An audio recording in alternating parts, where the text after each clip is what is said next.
Picture this. It's 2 a.m. and you're lying in bed, staring at the ceiling, replaying that conversation from 3 days ago for the 100th time.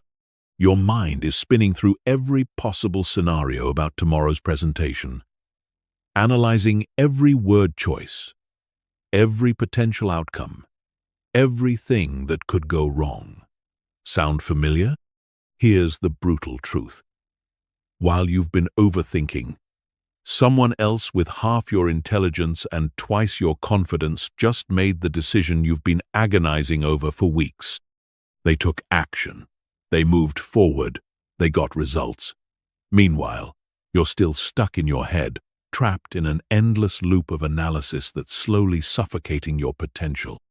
I'm about to show you something that will change everything.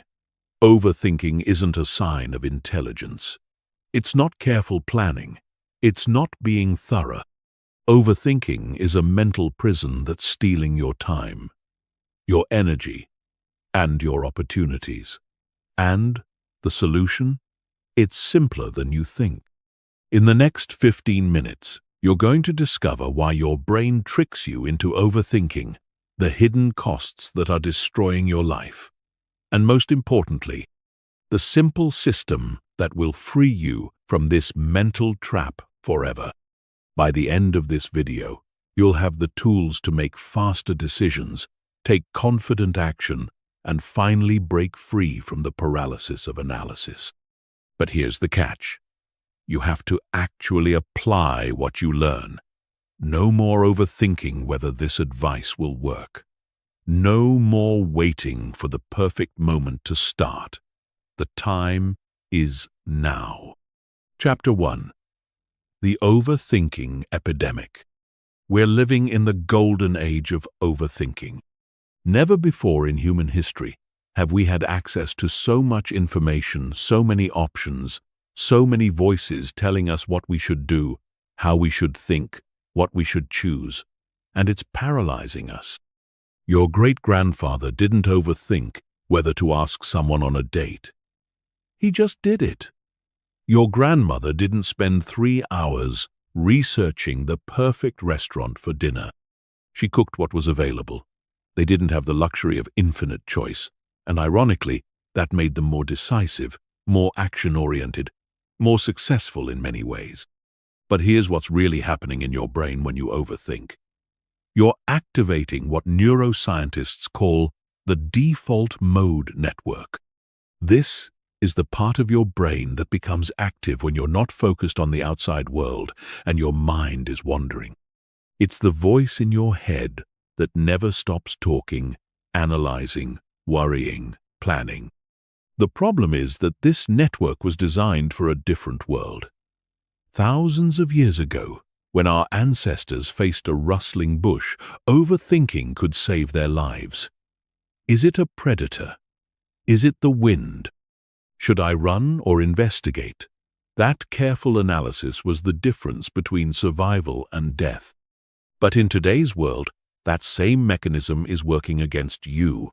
Your brain treats choosing a career path with the same urgency as escaping a saber-toothed tiger.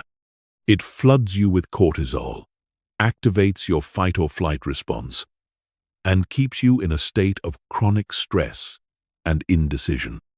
Here's the shocking reality. The average person makes about 0 decisions per day. From what to wear to what to eat, from which route to take to work, to what to watch on Netflix. And if you're overthinking even a fraction of these decisions, you're burning through your mental energy faster than a sports car burns through gasoline. This is called decision fatigue, and it's why successful people like Steve Jobs wore the same outfit every day, why Barack Obama only wore blue or gray suits as president, why Mark Zuckerberg has a closet full of identical gray t-shirts. They understood something that most people don't. Your willpower and decision-making ability are finite resources. Every time you overthink a small decision, you're depleting the mental energy you need for the big ones. You're essentially choosing to be tired, stressed, and indecisive about the things that actually matter because you wasted your cognitive resources worrying about things that don't. But it gets worse. Overthinking doesn't just drain your energy, it actually makes you worse at making decisions. When you overanalyze, you start to doubt information that was perfectly clear before. You begin to see problems that don't exist, create obstacles that aren't there, and convince yourself that simple solutions are somehow inadequate. This is why your first instinct is often your best instinct. Your subconscious mind processes information incredibly quickly, drawing on years of experience and pattern recognition to give you an immediate gut feeling. But then your conscious mind steps in with its need to analyze everything, and suddenly what was clear becomes cloudy. The most successful people in the world aren't the smartest. They're the most decisive. They understand that a good decision made quickly is almost always better than a perfect decision made too late. They know that you can course correct along the way, but you can't make progress while you're standing still. Think about the last major opportunity you missed because you overthought it. Maybe it was a job offer you analyzed to death until the position was filled by someone else. Maybe it was an investment opportunity you researched so thoroughly that by the time you were ready to act, the moment had passed.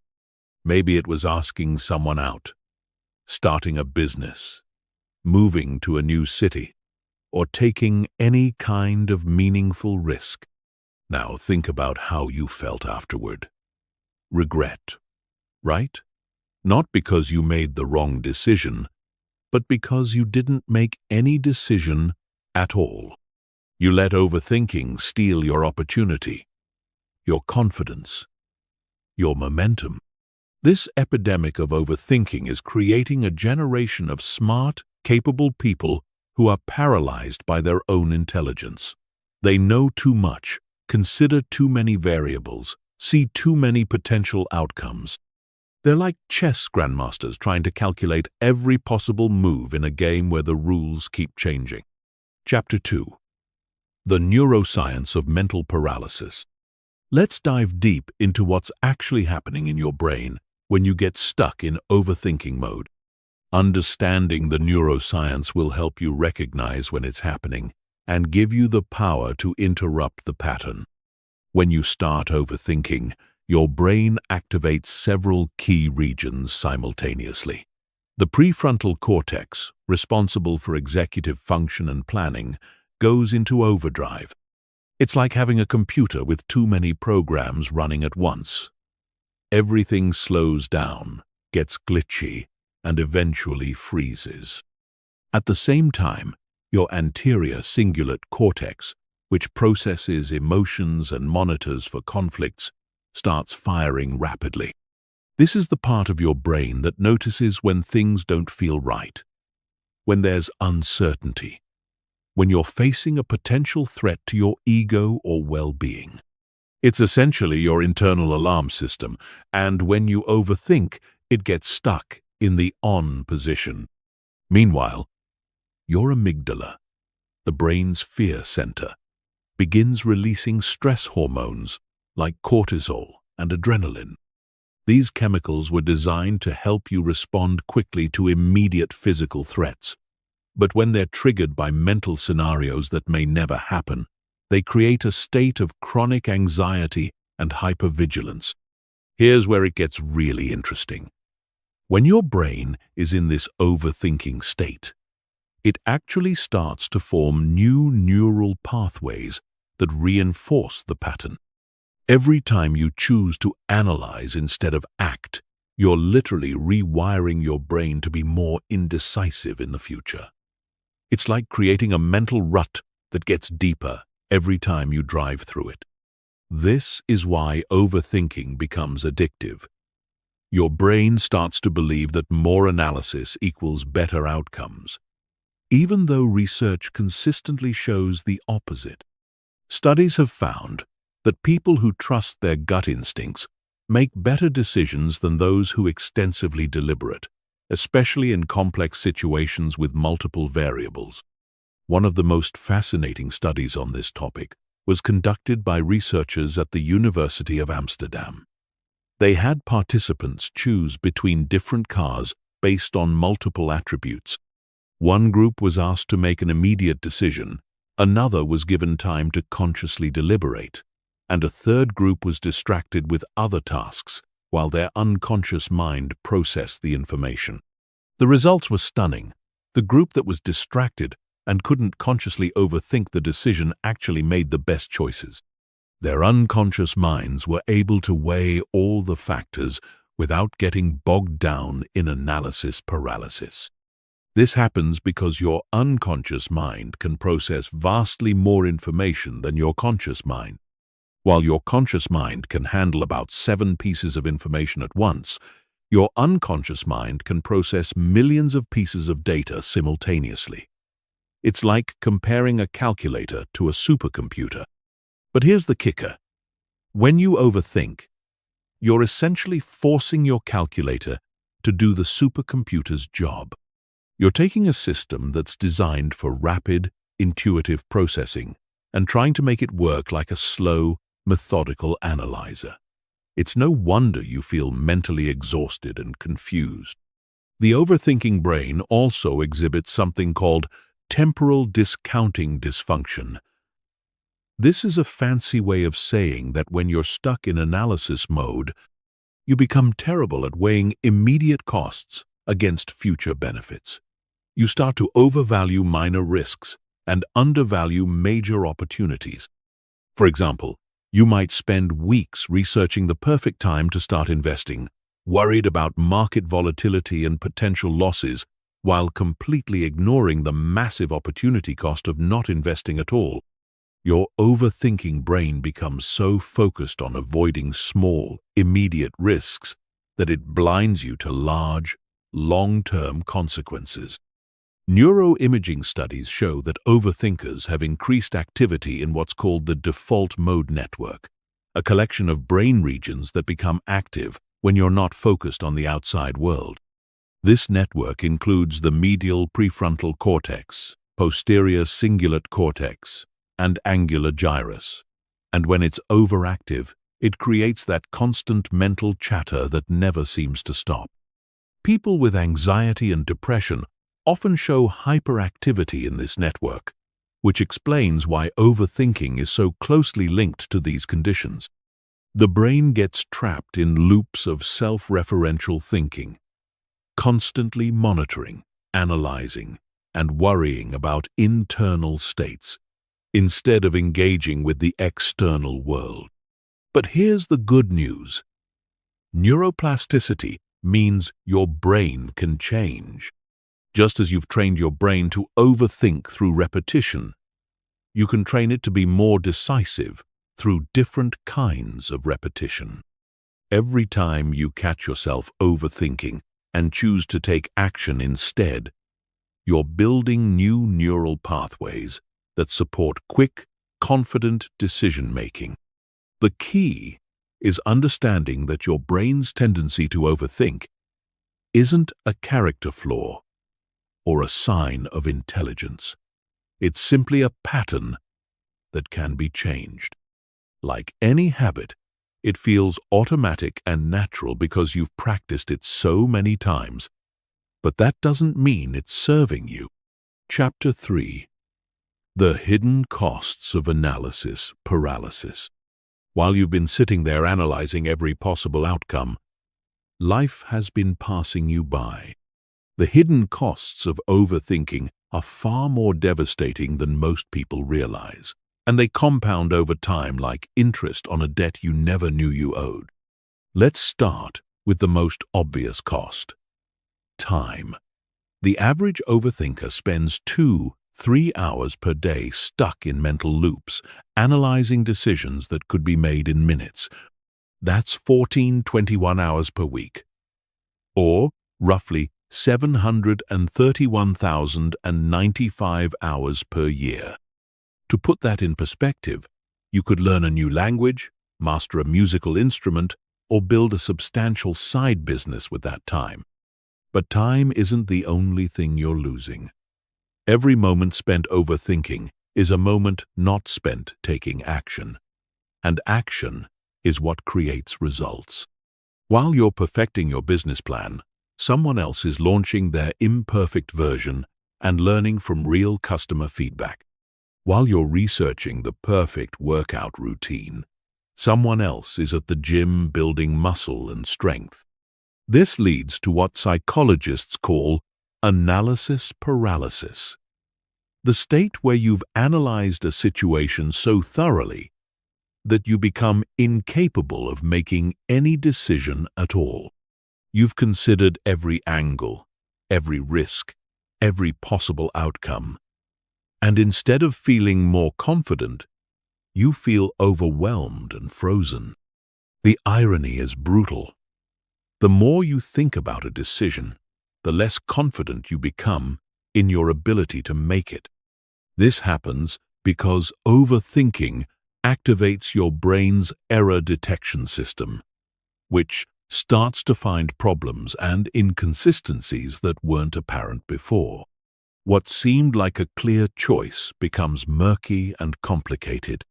This leads to what researchers call decision avoidance, the tendency to postpone or delegate decisions when they become too complex or overwhelming.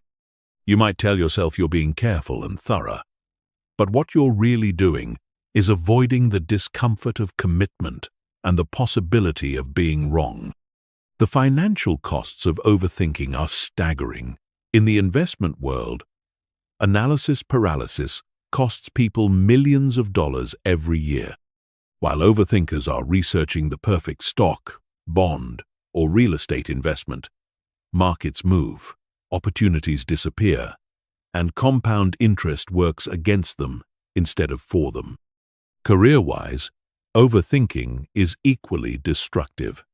How many promotions have you not pursued because you weren't ready yet? How many networking events have you skipped because you didn't know exactly what to say? How many business ideas have died in your head because you couldn't stop finding potential problems? The opportunity cost of overthinking is enormous because opportunities have expiration dates. The job opening won't wait for you to perfectly craft your application. The potential business partner won't wait for you to finish your analysis. The chance to invest in that property won't wait for you to research every possible risk.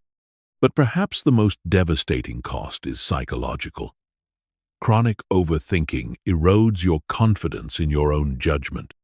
Every time you second-guess yourself, every time you analyze a decision to death, every time you choose analysis over action, you're reinforcing the belief that you can't trust your own instincts. This creates a vicious cycle. The less you trust yourself, the more you feel the need to overthink. The more you overthink, the less confident you become. Over time, you develop what psychologists call learned helplessness, the belief that your actions don't matter, that outcomes are beyond your control, that you're powerless to create the life you want. Relationships suffer tremendously from overthinking. When you overanalyze every text message, every facial expression, every social interaction, you create problems that don't exist and misconnections that do. You become so focused on managing impressions and avoiding rejection that you forget to be authentic and present. The energy cost of overthinking is also significant. Your brain uses about 20% of your body's total energy, and when it's stuck in overdrive, that percentage increases dramatically. This is why a day of overthinking can leave you feeling more exhausted than a day of physical labor. You're literally burning yourself out without producing anything of value. Creativity and innovation are casualties of overthinking as well. When your mind is constantly analyzing and critiquing, there's no space for new ideas to emerge. You become so focused on what's practical, safe, and logical that you lose touch with what's possible, exciting, and revolutionary. The health impacts are real too. Chronic overthinking triggers the same stress response as real physical threats, flooding your system with cortisol and adrenaline. Over time, this leads to elevated blood pressure, weakened immune function, disrupted sleep, and increased risk of anxiety and depression. Social costs accumulate as well. Overthinkers often become boring conversationalists because they're so focused on saying the right thing that they say nothing interesting at all. They miss out on spontaneous adventures, last-minute opportunities, and the kind of experiences that create lasting memories and deep connections. Perhaps most tragically, overthinking robs you of the present moment. While your mind is spinning through past regrets and future worries, life is happening right now. You miss sunsets because you're worried about tomorrow's weather. You miss conversations because you're analyzing what you should say next. You miss opportunities for joy because you're focused on potential problems. The compound effect of these costs is staggering. Small decisions that could be made in seconds stretch into hours. Simple opportunities become complex problems. Clear paths become maze-like puzzles. And slowly, over months and years, overthinking transforms capable, intelligent people into hesitant, anxious, paralyzed versions of themselves. Chapter 4. Why your brain tricks you into overthinking. Your brain isn't trying to sabotage you when it falls into overthinking patterns. In fact, it's trying to protect you using mechanisms that were perfectly adapted for a world that no longer exists. Understanding why your brain defaults to overthinking will help you recognize when it's happening and give you the compassion to change the pattern without fighting against your own nature. The primary culprit is what evolutionary psychologists call the better safe than sorry principle. For millions of years, our ancestors survived by being cautious, by thinking through potential threats, by considering what could go wrong before taking action. The humans who rushed into unknown situations without analysis often didn't live long enough to pass on their genes. This cautious mindset served us well when the stakes were literally life and death. If you heard a noise in the bushes, it was better to spend time analyzing whether it was a predator than to ignore it and potentially become someone's dinner. If you were considering eating an unknown plant, extensive deliberation could save you from poisoning. But here's the problem. Your ancient brain doesn't distinguish between choosing a restaurant for dinner and escaping from a saber-toothed tiger. Both situations trigger the same analytical processes, the same caution mechanisms, the same tendency to consider every possible negative outcome. Modern life has created what researchers call a threat detection malfunction. Your brain's early warning system, which was calibrated for physical dangers that appeared suddenly and required immediate response, is now constantly activated by abstract, future-oriented concerns that may never actually materialize. When you're lying in bed worrying about a presentation next week, your brain is responding as if the audience is already there, judging you, waiting to pounce on your mistakes. When you're analyzing whether to ask someone on a date, your brain is treating potential rejection like a physical attack on your survival. This is compounded by what psychologists call the negativity bias, your brain's tendency to focus more on potential losses than potential gains. Studies show that people feel the pain of losing 100 more intensely than the pleasure of gaining 100. This bias made sense when resources were scarce and losing anything could mean starvation. But in today's abundant world, it often prevents us from taking beneficial risks. Your brain also has a built-in completion tendency. It wants to resolve open loops and answer unanswered questions. This is why you can't stop thinking about a problem until you've solved it, even when the problem doesn't actually need solving.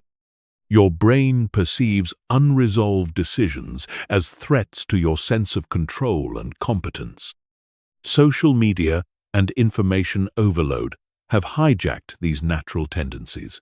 Your brain receives thousands of data points every day about what you should do, what you should want, what you should achieve. This creates what psychologists call choice overload, when having too many options actually makes decision-making harder, not easier. The famous jam study illustrated this perfectly. When shoppers were offered 24 varieties of jam to sample, only 3% made a purchase. But when they were offered just 6 varieties, 30% bought jam. More options led to more analysis, more comparison, more second-guessing, and ultimately more paralysis. Your brain also falls victim to what's called the planning fallacy, the tendency to underestimate how long tasks will take and overestimate your ability to complete them perfectly. This leads to endless planning and replanning, as your brain keeps trying to create the perfect strategy that will guarantee success. Social comparison adds another layer of complexity. Thanks to social media, you're constantly exposed to curated highlights of other people's lives, creating pressure to make optimal choices that will lead to Instagram-worthy outcomes. Your brain starts to treat every decision as a performance that will be judged by others. The paradox of choice has reached epidemic proportions. Your ancestors might have had to choose between 3 potential mates in their village. You have access to millions through dating apps. They might have had one career path available. You have thousands of possibilities. They ate what was available. You have infinite restaurant options, dietary philosophies, and nutrition advice to consider. Your brain's pattern-matching system, which once helped you recognize dangerous situations based on limited information, now gets overwhelmed by the complexity of modern decisions. It keeps searching for patterns and precedents that don't exist, trying to apply simple heuristics to complex, unprecedented situations. Fear of regret plays a massive role in overthinking. Your brain has learned that making the wrong choice leads to emotional discomfort, so it tries to prevent regret by analyzing every possible outcome. But this creates a paradox. The fear of making the wrong choice often prevents you from making any choice at all, which guarantees the regret you are trying to avoid. The availability heuristic causes your brain to overweight recent or memorable information when making decisions. If you recently heard about someone's business failing, your brain will overestimate the likelihood of your own business failing. If you saw a news story about a plane crash, your brain will overestimate the dangers of flying, even though statistically you're much more likely to be injured driving to the airport. Perfectionism compounds all of these tendencies. Your brain starts to believe that there's one right answer to every question, one optimal choice in every situation. This creates impossible standards and endless analysis as you search for a perfect solution that probably doesn't exist. The confirmation bias kicks in during extended analysis periods.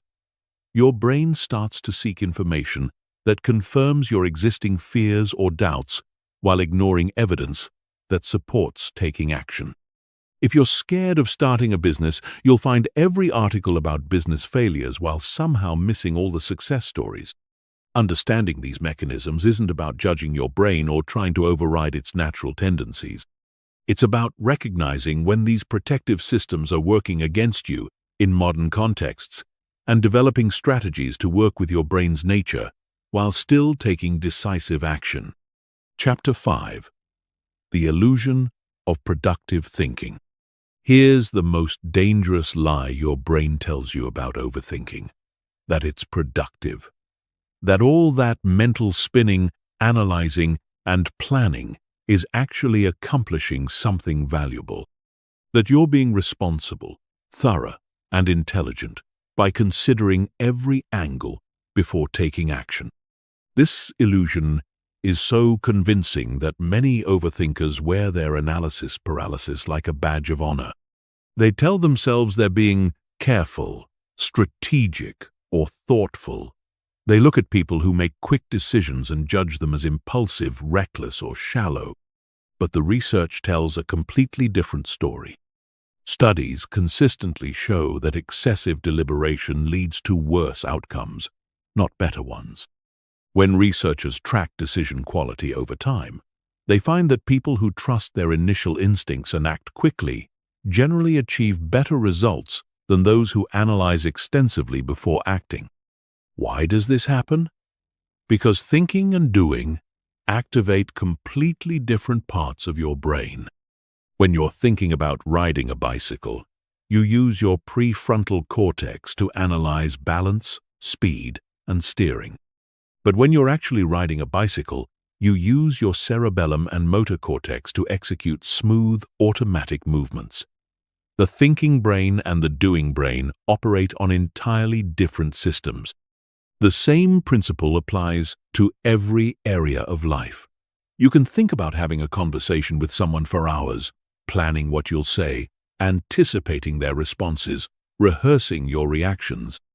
But the actual conversation will unfold based on real-time social cues, emotional dynamics, and spontaneous moments that no amount of pre-planning can predict. This is why the most charismatic people aren't the ones who plan out every word. They're the ones who stay present and respond authentically to whatever emerges. They trust their social intelligence to guide them in the moment rather than trying to script the interaction in advance. The illusion of productive thinking is reinforced by the fact that analysis feels like work. Your brain is active. You're using energy. You feel mentally engaged. But feeling busy isn't the same as being productive. You can spend 8 hours thinking about a problem and make zero progress towards solving it. Meanwhile, someone else can spend 8 minutes taking action and move significantly closer to their goal. This is particularly evident in creative fields. Writers who spend months outlining and planning their novels often struggle to complete them, while writers who start with a simple idea and let the story unfold as they write tend to be more prolific and often produce more engaging work. The thinking creates resistance. The doing creates momentum. The business world is full of examples of this principle. Companies that spend years perfecting their business plans often find that the market has changed by the time they're ready to launch. Meanwhile, companies that launch quickly with minimum viable products can adapt and improve based on real customer feedback rather than theoretical projections. Your brain creates the illusion of productivity through what psychologists call cognitive ease. When you're thinking about a problem repeatedly, it becomes more familiar, and familiarity feels like understanding. You start to believe you know more about the situation than you actually do, simply because you've thought about it so much. This false confidence can be dangerous because it makes you feel prepared for situations you've never actually experienced. You might think you know how you'll perform in a job interview because you've rehearsed it mentally dozens of times.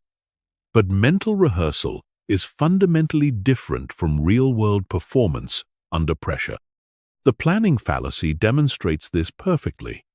Despite having extensive plans and analyses, most projects still go over budget, past deadlines, and encounter unexpected obstacles. This isn't because people are bad planners. It's because thinking about doing something is categorically different from actually doing it. Overthinking also creates what researchers call analysis paralysis by perfectionism. Your brain starts to believe that if it just thinks a little longer, considers a few more variables, researches one more option, it will find the perfect solution. But perfection is a moving target that retreats as fast as you approach it. The truth is that most decisions are reversible or adjustable. You can change jobs, end relationships, move to different cities, pivot business strategies, or modify almost any choice you make. But overthinking treats every decision as permanent and catastrophic, which creates artificial pressure that leads to even more analysis. Real productivity comes from iteration, not ideation. It comes from trying something, learning from the results, adjusting your approach, and trying again. This cycle of action and feedback is how you actually improve, grow, and achieve your goals. Thinking alone, no matter how extensive or sophisticated, cannot substitute for this experiential learning process. The most successful entrepreneurs, athletes, and creatives understand this principle intuitively. They know that you can't think your way to mastery. You have to practice your way there. They embrace what tech companies call failing fast, trying things quickly, learning from what doesn't work, and iterating toward what does. This doesn't mean abandoning all planning or preparation. It means recognizing the difference between productive thinking that leads to action and unproductive thinking that substitutes for action. Productive thinking is focused, time-limited, and goal-oriented. It asks specific questions like, "What's the first step?" or "What information do I actually need to make this decision?" Unproductive thinking is circular, endless, and anxiety-driven. It asks impossible questions like, "What if everything goes wrong?" or "How can I guarantee this will work?" These questions feel important, but they're actually procrastination dressed up as preparation. The illusion of productive thinking is one of the most sophisticated forms of self-sabotage because it allows you to feel like you're making progress while actually standing still. Breaking free from this illusion requires honestly assessing whether your thinking is moving you toward action or away from it, whether it's solving problems or creating them, whether it's building confidence or eroding it. Chapter 6. The 2-Minute Decision Rule. Here's where everything changes. I'm about to give you the most powerful tool for breaking free from overthinking, and it's so simple that your brain will initially resist it because it seems too easy. But simplicity is exactly what makes it work.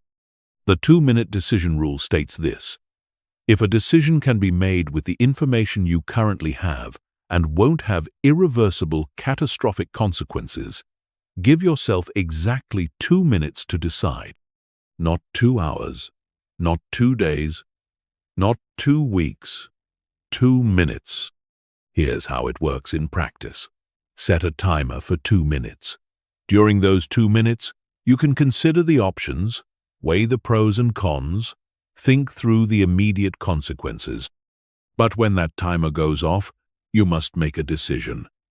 No extensions, no exceptions, no just 5 more minutes to think about it.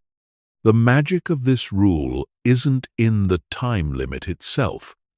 It's in what the time limit forces your brain to do. When you know you only have 2 minutes, your mind automatically filters out irrelevant information and focuses on what actually matters. It stops trying to predict every possible future scenario and starts evaluating based on current reality. Your brain has 2 decision-making systems. System 1 is fast, intuitive, and based on pattern recognition and accumulated experience. System 2 is slow, analytical, and based on conscious reasoning. Overthinking happens when System 2 takes over decisions that System 1 is perfectly equipped to handle. The 2-minute rule forces you to rely more on System 1, which is actually superior for most life decisions. System 1 processes massive amounts of information instantly, drawing on everything you've learned, experienced, and observed throughout your life. It's like having access to a supercomputer that can analyze millions of variables in seconds. System 2, the analytical mind, can only handle about 7 pieces of information at once. When you give it a complex decision with multiple variables, it gets overwhelmed and starts creating artificial complications to justify its involvement. It's like asking a calculator to run a complex simulation. It's not designed for that kind of work. The beauty of the 2-minute rule is that it works for an enormous range of decisions. Should you take that job offer? 2 minutes is enough to consider the salary, the role, the company, the location, and how it aligns with your goals. Should you ask someone on a date? 2 minutes is more than enough to evaluate your interest, their apparent interest, and the potential for connection. Should you start that side business? 2 minutes can determine if you have the skills, the market demand, the initial resources, and the motivation to begin. Should you end a relationship that's not working? 2 minutes is sufficient to assess your happiness, your partner's happiness, your shared goals, and whether the issues are solvable. But here's what separates successful people from chronic overthinkers. They understand that most decisions are not permanent. If you take a job and it's not the right fit, you can find another job. If you ask someone out and they say no, you can ask someone else. If you start a business and it doesn't work, you can start a different business or go back to employment. The fear of making the wrong decision is almost always disproportionate to the actual consequences of that decision. Your brain treats choosing a restaurant like a life or death scenario. But in reality, the worst-case scenario is a mediocre meal and the loss of an hour and some money. These consequences are so minor that spending more than 2 minutes deciding is objectively irrational. Even bigger decisions rarely have the catastrophic consequences your overthinking brain imagines. Moving to a new city? If you don't like it, you can move again. Changing careers? Most people change careers multiple times throughout their lives. Getting married? Divorce exists. And while it's not ideal, it's not the end of the world either. The 2-minute rule also eliminates decision avoidance. When you know you have to decide in 2 minutes, you can't postpone the decision indefinitely. You can't wait for more information, more time, or more certainty. You have to work with what you have right now, which is almost always sufficient for making a good decision. This rule forces you to distinguish between decisions that matter and decisions that don't.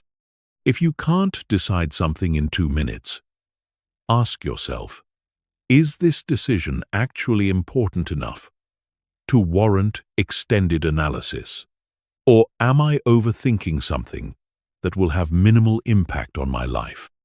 Most of the decisions we agonize over fall into the second category. What to wear to work, what to have for lunch, which movie to watch, what to post on social media.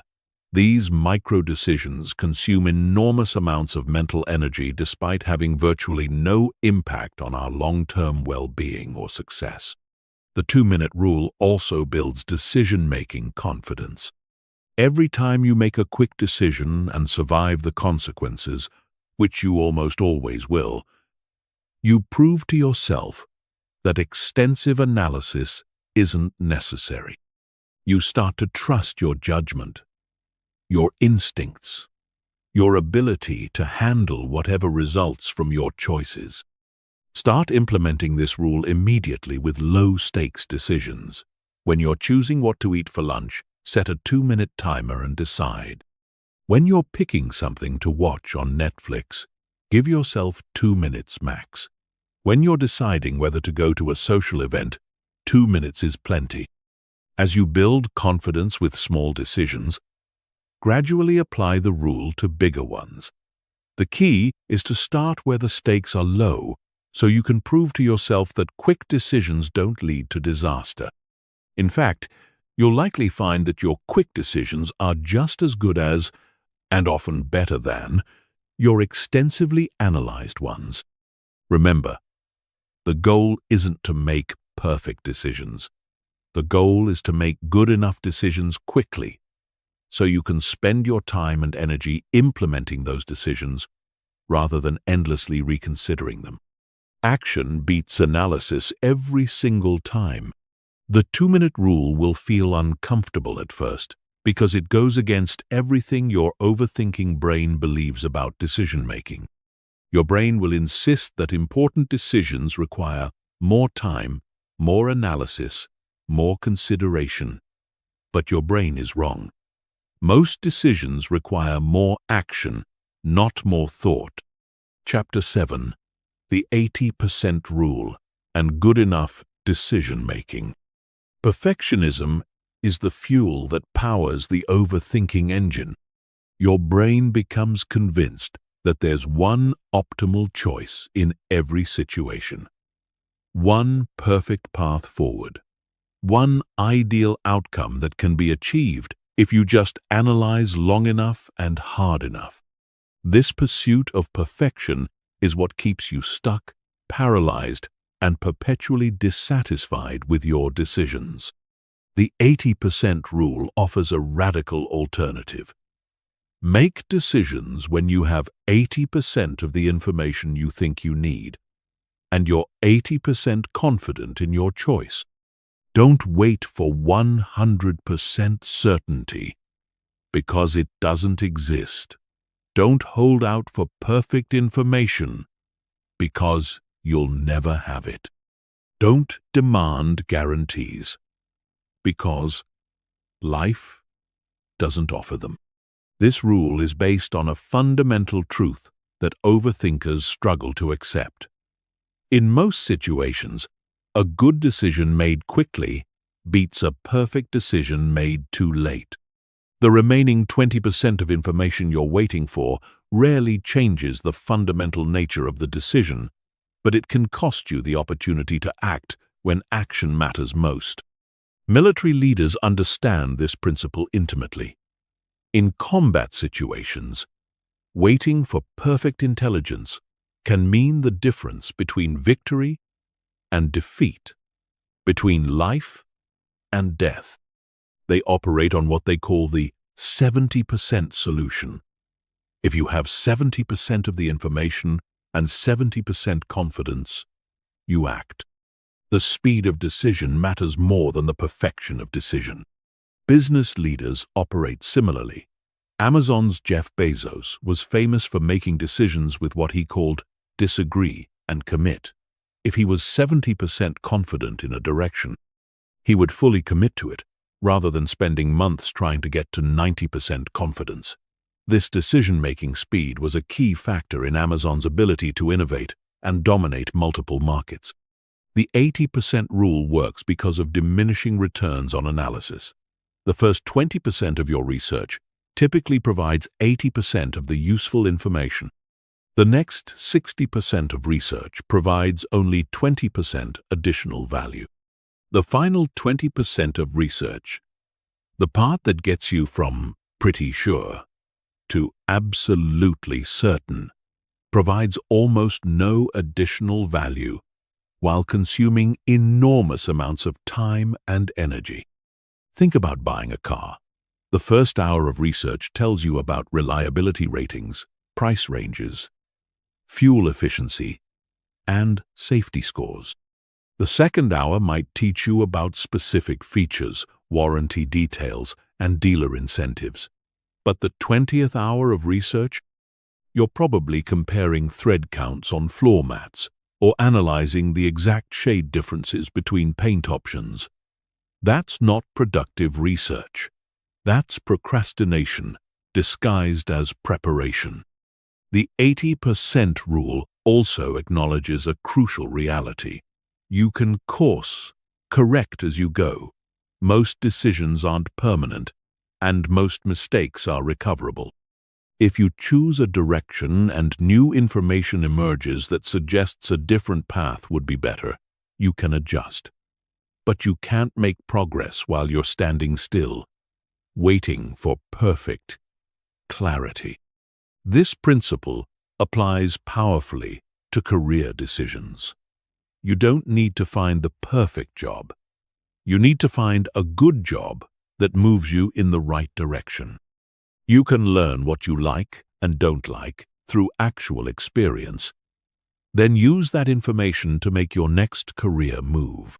But if you wait for the perfect opportunity, you might wait forever while missing dozens of good opportunities that could have advanced your career. The same logic applies to relationships. You don't need to find the perfect person. You need to find someone who meets your core criteria and with whom you feel a genuine connection. You can learn about compatibility through spending time together, not through endless analysis of their social media profiles or interrogation of mutual friends. Entrepreneurship is perhaps the perfect example of why the 80% rule matters. No business plan survives contact with real customers. No matter how thoroughly you research your market, your competitors, your pricing strategy, you won't know what actually works until you launch and start getting real-world feedback. The entrepreneurs who succeed are those who launch with good enough plans and iterate based on actual results. The 80% rule helps you avoid what researchers call information overload paralysis. When you have too much information, your brain struggles to process it all effectively. You start to weight minor factors equally with major ones. You begin to see patterns and problems that don't actually exist. You convince yourself that you need just a little more information to make the right choice. But here's the paradox. The more information you gather, the less confident you often become in your decision. This happens because additional information frequently introduces complexity rather than clarity. You start to see downsides you hadn't considered, alternatives you hadn't explored, variables you hadn't accounted for. This is why your first instinct is often your best instinct.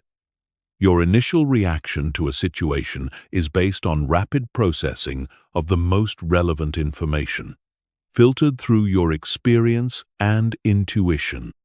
As you gather more information, you start second-guessing this initial assessment, even though it was likely more accurate than your overthought conclusion. The 80% rule also protects you from analysis paralysis by imposing a decision deadline. Once you reach 80% confidence, you stop researching and start acting. This prevents the endless deferral that characterizes chronic overthinking. Implementing the 80% rule requires developing comfort with uncertainty.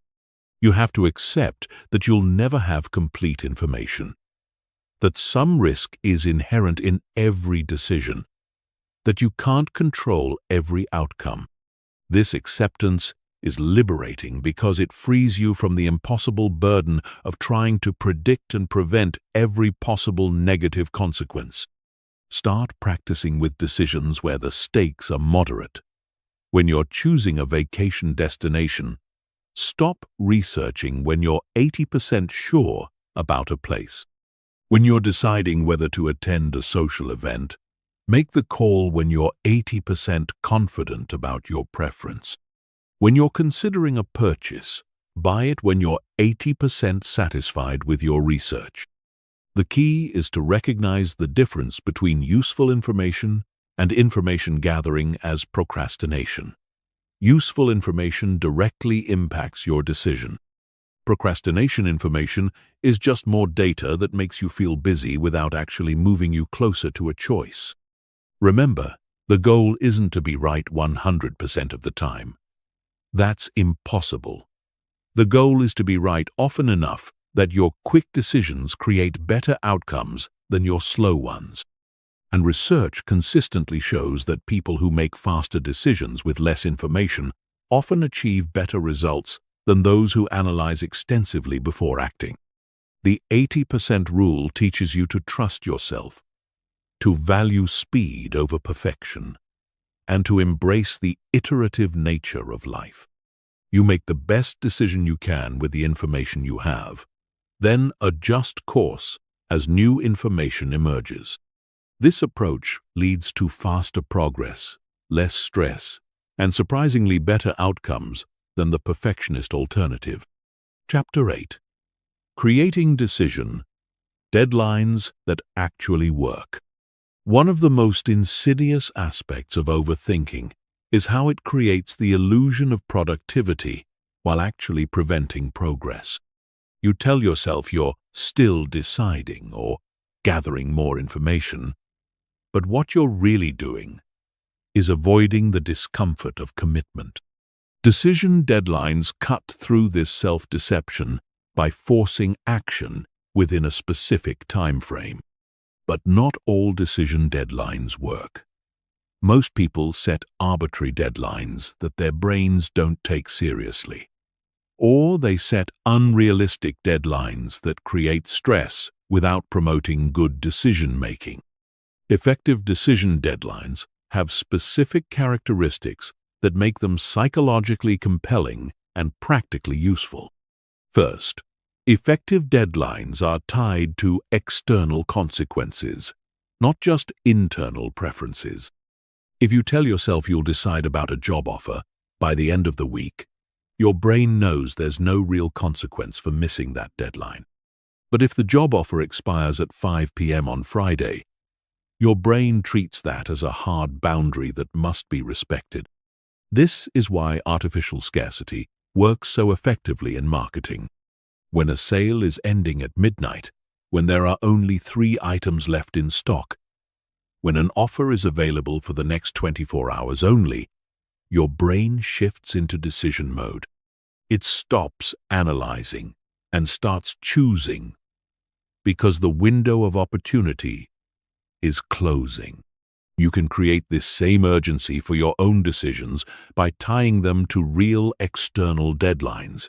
If you're trying to decide whether to take a class, register by the early deadline to save money. If you're considering a career change, apply for jobs before the application deadlines close. If you're thinking about moving to a new city, book apartment viewings for a specific weekend trip. Second, effective deadlines are short enough to prevent overthinking but long enough to allow adequate consideration. For most personal decisions, this sweet spot is between 24 hours and 1 week. Shorter deadlines don't give you enough time to gather essential information. Longer deadlines give your brain too much time to spiral into analysis paralysis. The key is calibrating the deadline to the importance and complexity of the decision. Choosing a restaurant for dinner tonight gets a 15-minute deadline. Deciding whether to accept a job offer gets a 3-day deadline. Choosing whether to buy a house gets a 1-week deadline. The more important the decision, the longer the deadline, but never longer than necessary for adequate consideration. Third, effective deadlines include specific trigger points that move you from analysis to action. These are predetermined criteria that automatically shift you into decision mode.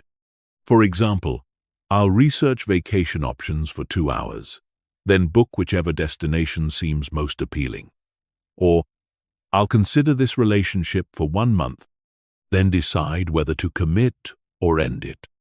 These trigger points prevent the endless deferral that characterizes overthinking. Your brain can't keep moving the goalposts because you've already defined what constitutes sufficient analysis. Once you hit the trigger point, you're committed to deciding regardless of whether you feel ready. Fourth, effective deadlines create accountability through external commitment. Tell someone about your deadline and ask them to check in with you. Post about it on social media. Write it down and put it somewhere visible. Make it harder to ignore or rationalize away your deadline by involving other people in holding you accountable. This external accountability is crucial because your overthinking brain is incredibly skilled at creating excuses for why just a little more time would be helpful. It will convince you that unexpected information has emerged, that the situation has become more complex, that you need to consider new variables. External accountability helps you recognize these excuses for what they are. Fifth, effective deadlines include predetermined consequences for missing the deadline. If you don't decide by your deadline, what happens? Maybe you automatically choose the first option you considered. Maybe you ask someone else to decide for you. Maybe you eliminate the option that's causing the most analysis paralysis. These consequences don't need to be punitive. They just need to be automatic and predefined. The goal is to make inaction more uncomfortable than action, to create a situation where deciding feels easier than continuing to deliberate. For major life decisions, consider using what I call graduated deadlines. Break the decision into phases, each with its own deadline. Phase 1 might be gathering basic information within 3 days. Phase 2 might be narrowing down to 2 options within a week. Phase 3 might be making the final choice within 10 days. This approach prevents the overwhelming feeling that comes with trying to make a complex decision all at once, while still maintaining forward momentum. Each phase deadline creates urgency while the overall structure ensures steady progress toward a final decision. Decision deadlines also work because they force you to clarify your decision criteria up front. When you know you have limited time to decide, you naturally focus on the factors that matter most. You stop getting distracted by minor details and concentrate on major considerations. This clarity is valuable even beyond the immediate decision. By understanding what criteria matter most to you, you develop better self-knowledge and can make future decisions more quickly and confidently. One powerful technique is the default option deadline strategy. When you're struggling to choose between multiple options, designate one as your default choice. If you haven't actively chosen something else by your deadline, you automatically go with the default. This removes the pressure of making an active decision while still ensuring that you don't remain stuck in analysis indefinitely. The default option should be the choice that seems most reasonable with current information, the one you'd pick if you had to decide right now. This approach acknowledges that sometimes the best decision is simply making any decision and moving forward. For decisions that seem impossibly complex, try the elimination deadline approach. Instead of trying to choose the best option, focus on eliminating the worst options by specific deadlines. Day 1. Eliminate any options that don't meet your basic requirements. Day 3. Eliminate options that would create financial stress. Day 5. Eliminate options that don't align with your long-term goals. This process of elimination often leaves you with one clear choice, or at least narrows the field enough that the final decision becomes much easier. Remember, the purpose of decision deadlines isn't to force you into bad choices. It's to prevent the perfect from being the enemy of the good. Deadlines help you recognize when you have sufficient information to make a reasonable decision and prevent you from falling into the trap of endless analysis. Most importantly, decision deadlines help you develop decision-making confidence. Every time you make a deadline and follow through, you prove to yourself that you can make good choices quickly. This builds the trust in your own judgment that's essential for breaking free from overthinking patterns. Chapter 9. The Action. First, mindset. Everything changes when you flip the script from think, then act, to act, then think. The action First mindset is perhaps the most radical departure from traditional decision-making advice, but it's also the most effective way to break free from analysis paralysis and start creating real results in your life. The traditional approach teaches us to plan extensively before taking any action. Think through every possibility, consider every outcome, research every option, then act only when you're certain of success. This sounds reasonable, but it's based on a fundamental misunderstanding of how learning and progress actually work. Real learning happens through experience, not analysis.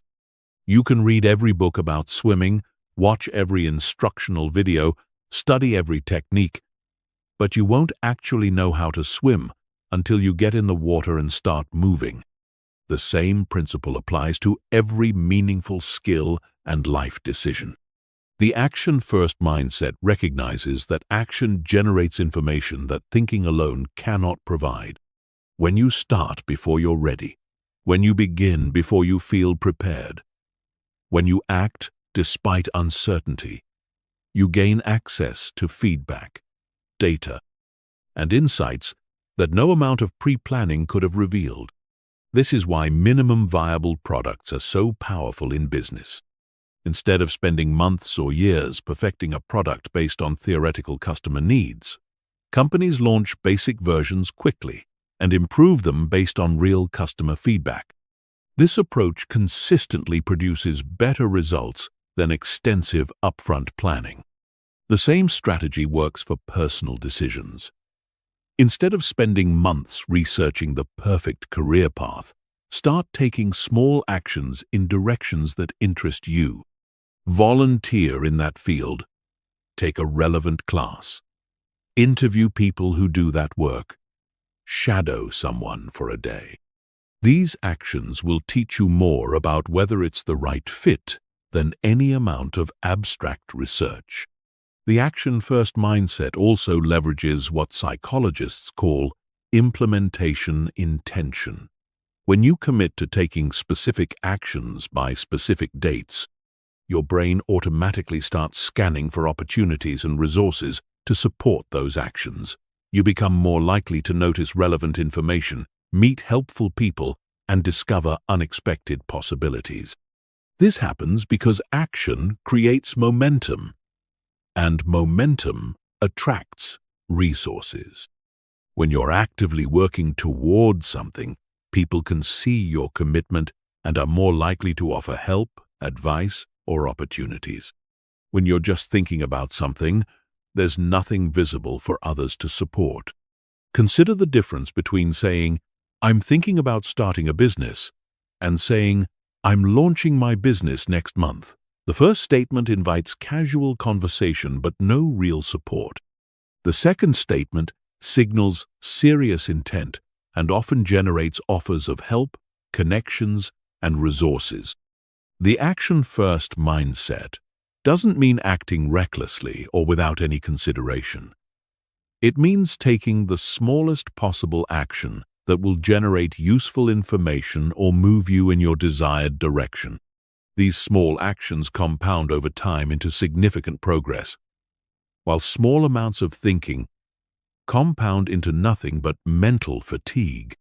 For example, if you're considering asking someone on a date, the smallest action might be starting a conversation with them. If you're thinking about changing careers, the smallest action might be updating your resume or browsing job listings. If you're contemplating moving to a new city, the smallest action might be researching neighborhoods or planning a visit. These small actions break the spell of overthinking by shifting you from passive consumption of information to active generation of experience. They move you from the realm of possibility into the realm of reality, where you can get actual feedback rather than theoretical projections. The action-first mindset also protects you from what researchers call planning fallacy, the tendency to underestimate how long tasks will take and overestimate your ability to predict outcomes. When you start taking action early, you discover the real timeline and requirements for achieving your goals, which allows you to adjust your approach based on reality rather than assumptions. This is particularly important for creative projects. Writers who start writing before they have complete plot outlines often produce more engaging stories than those who plan extensively before beginning. The act of writing reveals character motivations, plot possibilities, and thematic elements that couldn't be discovered through planning alone. Musicians who start recording demos before perfecting their songs often capture energy and authenticity that gets lost in over-rehearsed performances. Artists who start painting before they have complete compositional plans often create more dynamic and interesting work than those who sketch extensively before beginning. The action-first mindset requires developing comfort with imperfection and uncertainty. You have to be willing to start before you're ready, to begin before you're prepared, to act despite not knowing exactly where you're going. This feels uncomfortable initially, but it's actually much more aligned with how life actually works. Life is improvisation, not script reading. No matter how much you plan, unexpected variables will emerge that require real-time adaptation. The action-first mindset prepares you for this reality by giving you practice at responding to circumstances as they unfold, rather than trying to predict and control every outcome in advance. One powerful technique for implementing the action-first mindset is what I call micro-commitments. Instead of making large commitments that feel overwhelming, make tiny commitments that feel manageable, but still move you forward. Commit to writing one paragraph, making one phone call, sending one email, taking one class. These micro-commitments are easy to fulfill, which builds confidence and momentum. They also generate small amounts of feedback and progress, which accumulate over time into significant results. Most importantly, they break the pattern of analysis paralysis by requiring action instead of endless consideration. Another key technique is time boxing your thinking. Give yourself a specific, limited amount of time to consider a decision or plan a project. Then take action, regardless of whether you feel ready. You might spend 30 minutes researching restaurants, then pick one and make a reservation. You might spend 2 hours planning a business idea, then register a domain name and start building a website. The action-first mindset transforms failure from something to be avoided into something to be leveraged. When you act quickly and fail quickly, you learn quickly. You discover what doesn't work while you still have time and energy to try different approaches. This rapid iteration leads to faster learning and better outcomes than slow, cautious planning. Most importantly, the action-first mindset builds the kind of confidence that comes from proven capability rather than theoretical knowledge. When you've successfully navigated uncertainty, adapted to changing circumstances, and achieved results through action, you develop unshakable confidence in your ability to handle whatever life throws at you. This confidence is qualitatively different from the false confidence that comes from extensive planning. Planned confidence is brittle. It shatters when reality doesn't match your projections. Action-based confidence is resilient. It grows stronger when you successfully adapt to unexpected circumstances. Chapter 10. Emergency Protocols for Overthinking Attacks. Even with the best preventive strategies, you'll still experience moments when your brain spirals into overthinking mode. These are what I call overthinking attacks. Sudden episodes where your mind starts racing through endless scenarios, your stress levels spike, and you feel paralyzed by the complexity of a situation. Having emergency protocols ready for these moments can help you break the pattern quickly and regain your ability to think clearly and act decisively. The first step in any emergency protocol is recognition. You need to develop the ability to catch yourself in the middle of an overthinking attack rather than getting swept away by it.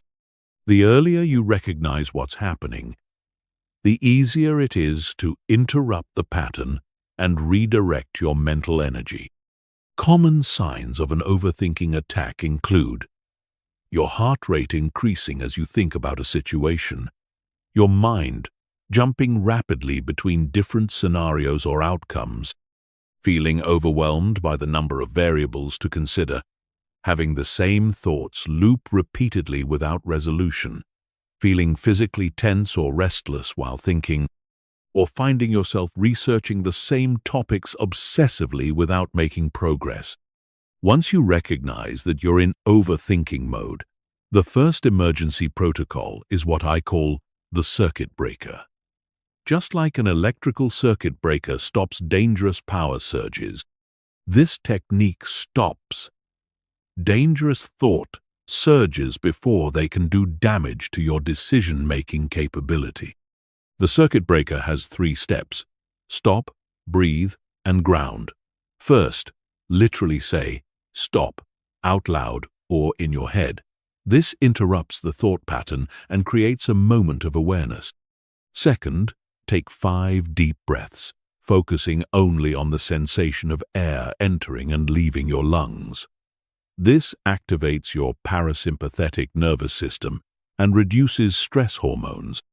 Third, ground yourself by naming 5 things you can see, 4 things you can touch, 3 things you can hear, 2 things you can smell, and 1 thing you can taste.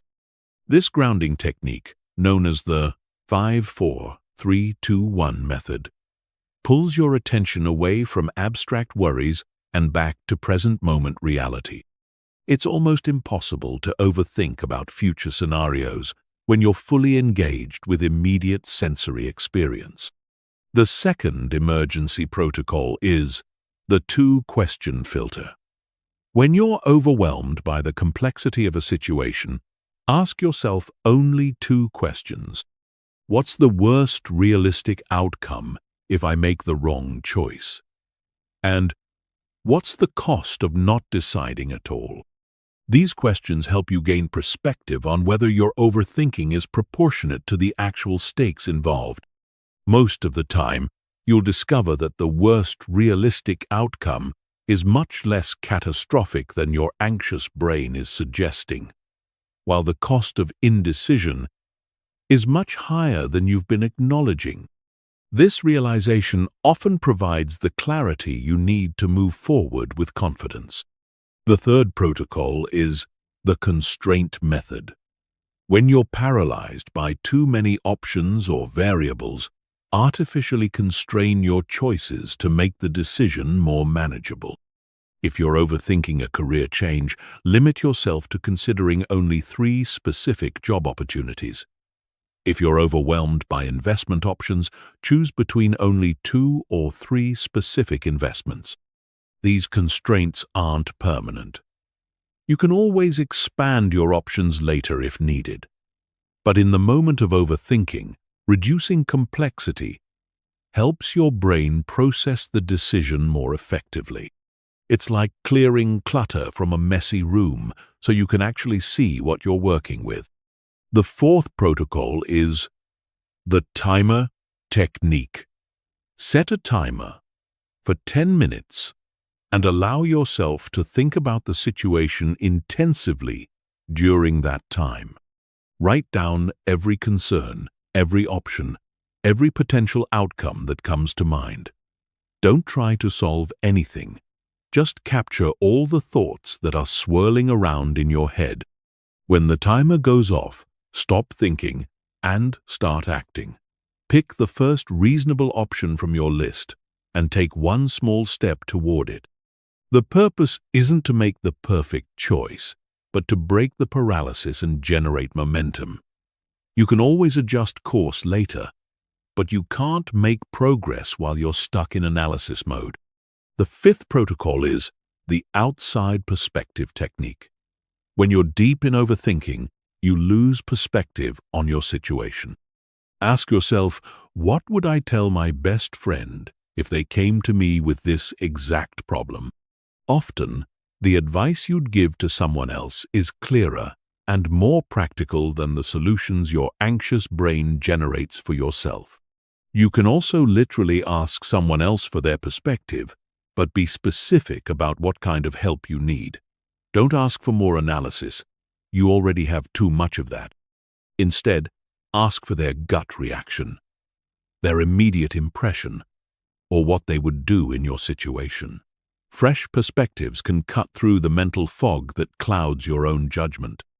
The sixth protocol is the deadline declaration. When you catch yourself in an overthinking loop, publicly declare a deadline for making the decision. Tell someone else when you're going to decide, post it on social media, or write it down somewhere visible. This external commitment creates accountability that makes it harder to continue deferring the decision indefinitely. Make the deadline short enough to prevent further overthinking but long enough to feel reasonable. For most personal decisions, 24 to 48 hours is appropriate. For smaller decisions, a few hours or even minutes might be sufficient. The seventh protocol is the energy redirect. Overthinking burns enormous amounts of mental energy without producing useful results. When you catch yourself spinning, immediately redirect that energy toward physical action. Go for a walk, do jumping jacks, clean your room, organize your desk, or engage in any activity that requires physical movement and attention. This serves multiple purposes. It interrupts the thought pattern. It burns off stress hormones through physical activity. It often provides mental clarity through the meditative aspects of repetitive tasks. And it gives you a sense of accomplishment and control that counters the helplessness of analysis paralysis. The eighth protocol is the worst-case planning. Sometimes overthinking persists because your brain is genuinely worried about potential negative outcomes. Instead of trying to suppress these worries, address them directly by creating a concrete plan for handling your worst-case scenario. Spend 15 minutes writing out exactly what you would do if your feared outcome actually occurred. How would you handle it? What resources would you use? Who would you ask for help? What would your next steps be?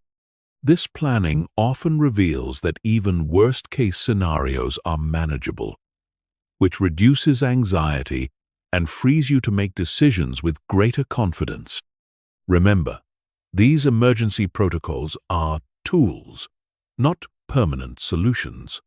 The goal is to interrupt the overthinking pattern long enough to regain your equilibrium and decision-making capability. With practice, you'll get better at recognizing overthinking attacks early and deploying the appropriate protocol before the pattern becomes entrenched. The key is having these protocols ready before you need them. Write them down, practice them during calm moments, and make them as automatic as possible. When you're in the middle of an overthinking attack, you won't have the mental clarity to figure out what to do. You need to rely on prepared responses that you can execute without additional analysis. Chapter 11. Retraining your decision. Making muscles. Your decision-making ability is like a muscle that's been weakened by years of overthinking. Just as you wouldn't expect to run a marathon after months of sitting on the couch, you can't expect to make confident, quick decisions immediately after years of analysis paralysis. You need to systematically retrain your decision-making muscles through progressive exercises that build strength, speed, and confidence. The first exercise in this retraining program is what I call decision sprints. These are rapid-fire decision-making sessions where you force yourself to make multiple small decisions as quickly as possible. Set a timer for 5 minutes, and make 20 decisions during that time. What to wear tomorrow, what to have for breakfast, which book to read next, what movie to watch, which route to take to work. The key is speed, not perfection. You're not trying to make optimal choices, you're trying to build the neural pathways that support quick decision-making. Each rapid decision strengthens your ability to trust your instincts and act without extensive analysis. Start with decisions that have minimal consequences. If you choose the wrong shirt or breakfast, the impact on your life is negligible. This low-stakes environment allows you to practice decision-making without the fear and anxiety that typically trigger overthinking. As you build confidence with small decisions, you can gradually apply the same speed to larger ones. The second exercise is option elimination training. Instead of trying to choose the best option from many possibilities, practice systematically eliminating options until only one remains. This approach is often easier psychologically because elimination feels less risky than selection. For example, if you're choosing a restaurant, start by eliminating cuisines you're not in the mood for, then eliminate places that are too expensive or too far away. Then eliminate places with poor reviews. Usually, this process leaves you with one or two clear choices, making the final decision much easier. This technique works because elimination uses different mental processes than selection. When you're eliminating options, you're focused on what you don't want, which is often clearer than what you do want. When you're selecting options, you're trying to predict future satisfaction, which involves much more uncertainty and analysis. The third exercise is constraint training. Deliberately impose artificial constraints on your decisions to make them easier and faster. Give yourself a budget limit, a time limit, a geographic limit, or any other boundary that reduces the number of variables you need to consider. For instance, if you're choosing a vacation destination, constrain yourself to places within a 4-hour flight, or places that cost less than a specific amount, or places you can visit during a particular season. These constraints dramatically reduce the complexity of the decision while still preserving meaningful choices. Constraints are powerful because they eliminate what researchers call choice overload. When you have too many options, your brain struggles to process them effectively and often defaults to avoiding the decision altogether. Constraints create what psychologists call satisficing, choosing the first option that meets your criteria rather than trying to find the perfect option. The fourth exercise is deadline training. Practice making decisions within artificially imposed time limits that gradually decrease over time. Start by giving yourself 1 hour to make decisions that you would normally spend days considering. Then reduce it to 30 minutes, then 15 minutes, then 5 minutes. This progressive reduction forces your brain to become more efficient at processing decision-relevant information while filtering out irrelevant details. You learn to focus on what truly matters, rather than getting lost in minor considerations that don't significantly impact the outcome. The key is to start with a time frame that feels challenging but achievable, then gradually reduce it as your confidence grows. If you currently spend 3 days deciding whether to attend a social event, start by limiting yourself to 3 hours, then 1 hour, then 30 minutes. The fifth exercise is gut check training. Before making any decision, take a moment to notice your immediate, instinctive reaction to each option. What does your gut tell you? What feels right? What creates excitement versus anxiety? Then compare this gut reaction to your analytical assessment. Over time, you'll likely discover that your gut instincts are remarkably accurate, often more so than your analytical conclusions. This happens because your intuition processes vast amounts of information unconsciously, drawing on patterns and experiences that your conscious mind can't easily access. Start tracking the outcomes of decisions made primarily through gut instinct versus those made through extensive analysis. Most people are surprised to discover that their intuitive decisions often turn out better than their carefully analyzed ones. The sixth exercise is past decision analysis. Review major decisions you've made in the past and categorize them based on how much time you spent analyzing them before acting. Then honestly assess the outcomes. Did the decisions you spent more time analyzing turn out better than the ones you made quickly? This exercise often reveals that there's little correlation between analysis time and decision quality. In fact, many people discover that their quick decisions turned out better because they were based on clearer priorities and stronger instincts before doubt and complexity clouded their judgment. This analysis helps build confidence in your natural decision-making ability and reduces the fear that quick decisions lead to poor outcomes.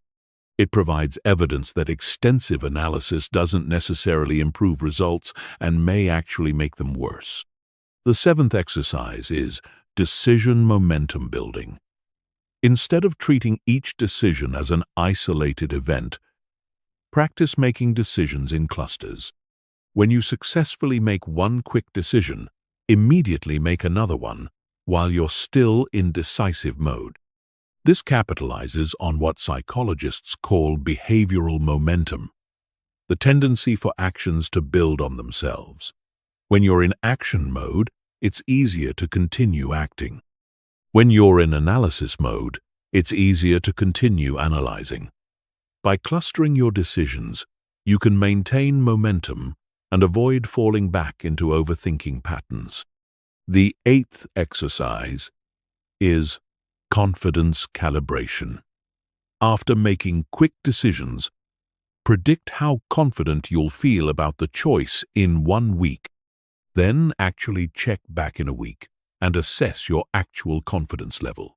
This helps you understand that confidence in decisions often grows over time as you see positive results or adapt to whatever outcomes occur.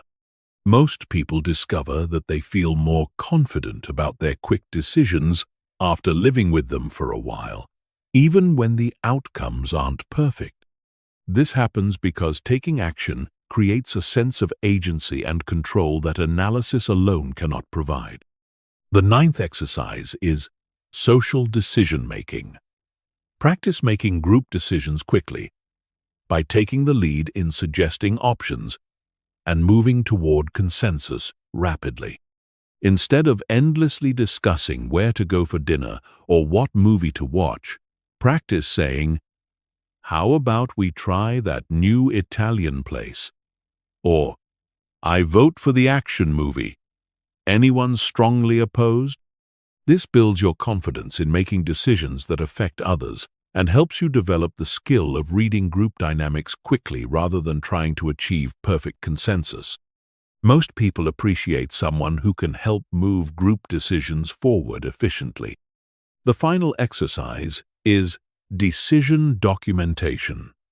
Keep a simple log of the decisions you make using these techniques, noting the method used, the outcome, and how you felt about the process.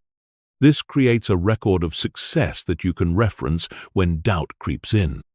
Over time, this documentation will show you that quick decisions generally lead to good outcomes, and that the anxiety you feel about rapid decision-making is disproportionate to the actual risks involved.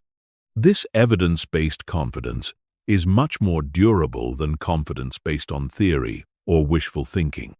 Remember, retraining your decision-making muscles is a gradual process. Don't expect immediate perfection. Like physical exercise, you may feel uncomfortable or awkward at first. But consistency will build strength and fluency. The goal is progress, not perfection, and every quick decision you make strengthens your ability to make the next one even faster and with greater confidence. Chapter 12. The Art of Strategic Ignorance. In our information-saturated world, one of the most counterintuitive skills you can develop is the ability to deliberately ignore information that won't improve your decisions. This isn't about being willfully ignorant or avoiding important facts. It's about recognizing that more information often leads to worse decisions, not better ones. Strategic ignorance is the practice of consciously limiting your information intake to only what's directly relevant to the decision at hand. It's about understanding that your brain has limited processing capacity and that filling it with irrelevant information reduces your ability to focus on what actually matters. Think about how professional athletes perform under pressure. A basketball player shooting a free throw doesn't analyze the crowd noise, the opposing team's strategy, the implications of missing the shot, or the complex physics of ball trajectory. They focus on a few key elements: their stance, their grip, their target, and their rhythm. Everything else is strategically ignored. The same principle applies to decision-making.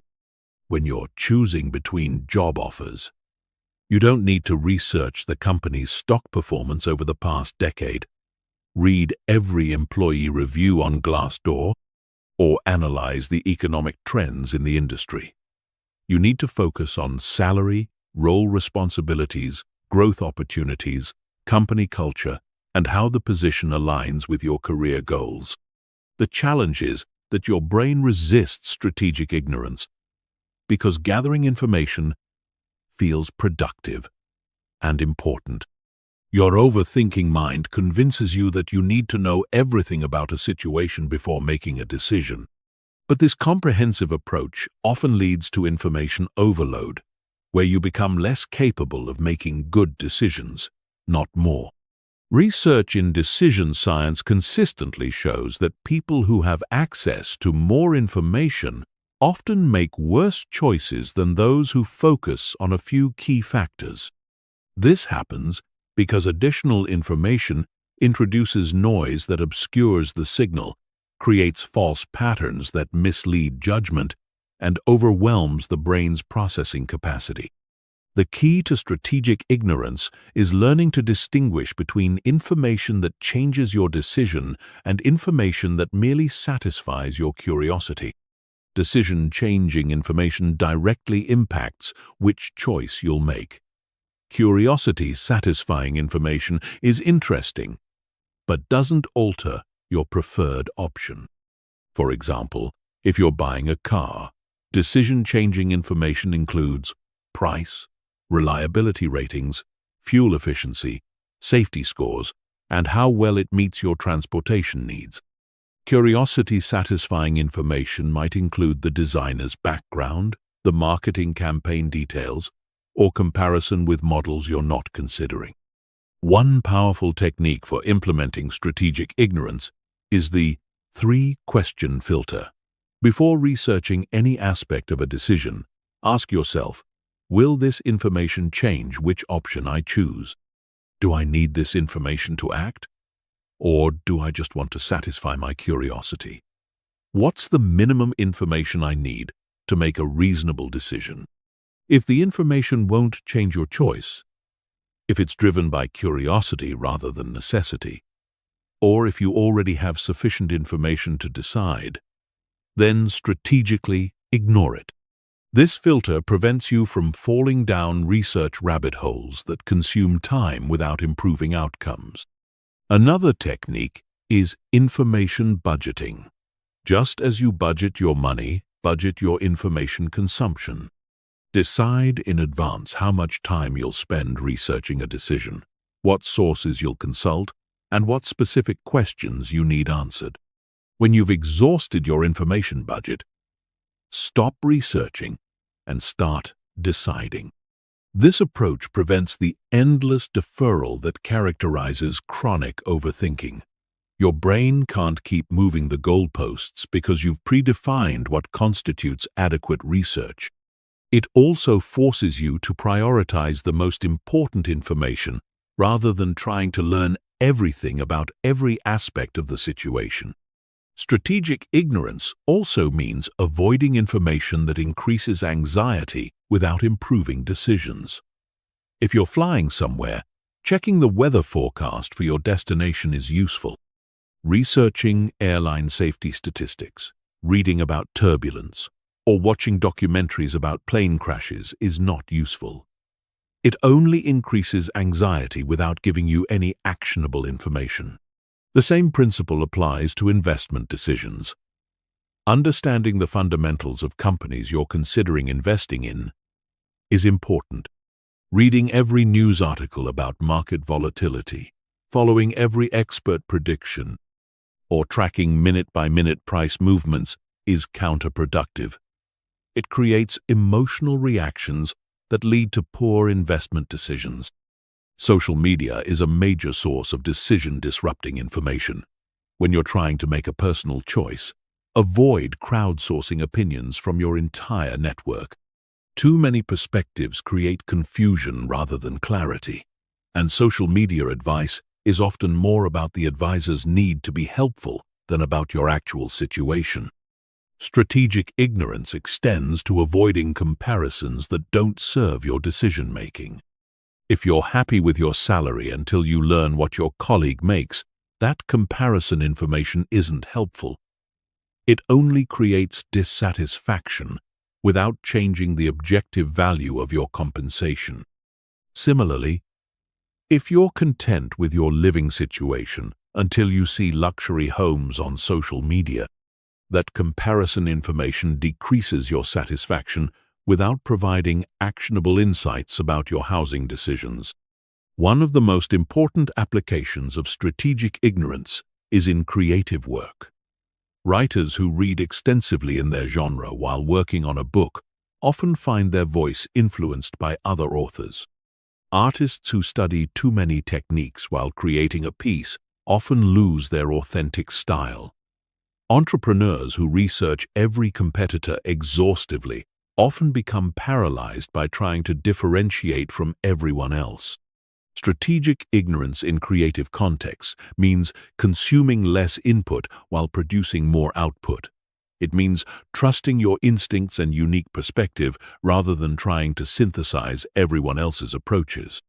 The practice of strategic ignorance also applies to personal relationships. You don't need to know everything about your partner's past relationships, your friends' private opinions about your choices, or your family's detailed reactions to your life decisions. Too much information about others' thoughts and feelings often creates problems where none existed. In the digital age, strategic ignorance might mean unfollowing social media accounts that trigger comparison or anxiety, unsubscribing from news sources that provide information you can't act on, or turning off notifications for apps that interrupt your focus without providing value. It might also mean avoiding research about decisions that are already made. Once you've chosen a restaurant, don't read reviews that might make you second-guess your choice. Once you've booked a vacation, don't research alternative destinations that might create regret. Once you've made a purchase, don't continue shopping for better deals that might create buyer's remorse. Strategic ignorance requires developing comfort with uncertainty and incompleteness. You have to accept that you'll never have perfect information, that some questions will remain unanswered, that some aspects of every situation will remain unknown. This acceptance is liberating because it frees you from the impossible burden of trying to know everything before acting. The goal isn't to make uninformed decisions. It's to make well-informed decisions without being overwhelmed by irrelevant information. Strategic ignorance helps you focus your limited mental resources on the information that truly matters, while filtering out the noise that clouds judgment and creates paralysis. Mastering strategic ignorance transforms you from an information consumer into an information curator. You become selective about what you allow into your mind, just as you might be selective about what you allow into your home. This selectivity leads to clearer thinking, faster decisions, and better outcomes. Chapter 13. Building Unshakable Decision. Confidence. The ultimate goal of overcoming overthinking isn't just to make faster decisions. It's to make decisions with complete confidence in your ability to handle whatever outcomes arise. This kind of unshakable decision, confidence doesn't come from always being right. It comes from knowing that you can adapt, learn, and thrive, regardless of how any particular decision turns out. Most people try to build confidence by trying to guarantee positive outcomes. But this approach is fundamentally flawed because outcomes are rarely entirely within your control. Market conditions change. Other people make unexpected choices. Circumstances shift in ways you couldn't predict.